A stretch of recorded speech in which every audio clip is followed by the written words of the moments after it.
In this video, I will show you how to change the font of some text in Canva. So for example, I'll just import a design right here, such as this one.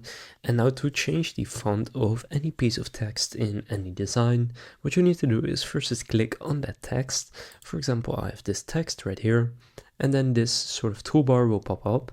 Now you'll see this one uses clear sans.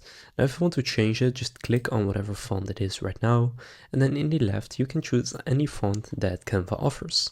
Now if you have recently used other ones, you will be able to see them right here. For example, if I change it to this one, then you can now see that the font has been changed. And you can do this with any piece of text. You can also highlight a specific section of the text and then change only that section. So now you know how to change the font in Canva. If this video was helpful, please consider leaving a like and subscribing to my channel. With that being said, I will see you in the next video.